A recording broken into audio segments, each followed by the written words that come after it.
Balayya unstoppable షోలో డాకు మహారాజ్ చిత్ర unit సందడి చేసిన సంగతి తెలిసిందే. అయితే ఈ షోలో నందమూరి బాలకృష్ణ, జూనియర్ ఎన్టీఆర్ పేరు ప్రస్తావించలేదు అంటూ ఎన్టీఆర్ అభిమానులు సోషల్ మీడియాలో కామెంట్లు చేస్తూ డాకు మహారాజ్ సినిమాని చూడమని నానా రచ్చ చేశారు. బాబీ డైరెక్ట్ చేసిన సినిమాలన్నీ ప్రస్తావించి జూనియర్ ఎన్టీఆర్ నటించిన జై లవకుశ ప్రస్తావించకపోవటంతో కావాలనే ప్రస్తావించలేదంటూ పెద్ద ఎత్తున సోషల్ మీడియాలో చర్చ జరిగింది. ఆ తర్వాత జూనియర్ ఎన్టీఆర్ సినిమా గురించి ప్రస్తావించారు కానీ ఎడిటింగ్ లో కట్ చేశారంటూ మరో ప్రచారం జరిగింది. అయితే ఆ షోలో పాల్గొన్న డాకు మహారాజ్ సినిమా నిర్మాత నాగవంశీ ఈ విషయం మీద స్పందించారు.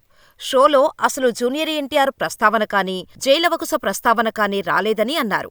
రానప్పుడు దాన్ని కట్ చేయాల్సిన అవసరం లేదని ఆయన తేల్చి చెప్పారు. అయితే బయట ఆఫ్ ది రికార్డుగా మాట్లాడుతున్న సమయంలో మాత్రం ఏదో ఒక పాత సినిమా జూనియర్ ఎన్టీఆర్ చేస్తే బాగుంటుందని బాలకృష్ణ అన్నారని ఆయన అన్నారు. కానీ సినిమా రిలీజ్ కు ముందు ఇలా వివాదం చెలరేగటం కరెక్ట్ కాదని, ఎందుకంటే తాను అటు తారక్ గారి సినిమాలు చూస్తాను, బాలకృష్ణ గారి సినిమాలు చూస్తాను, రేపు మోక్షజ్ఞ వస్తే ఆయన సినిమాలు కూడా చూడటానికి ఎదురు చూస్తాను. మాలాంటి వాళ్ళం ఇలాంటి వివాదాల వల్ల బాధపడతామని ఈ సందర్భంగా నాగవంశీ చెప్పుకొచ్చారు.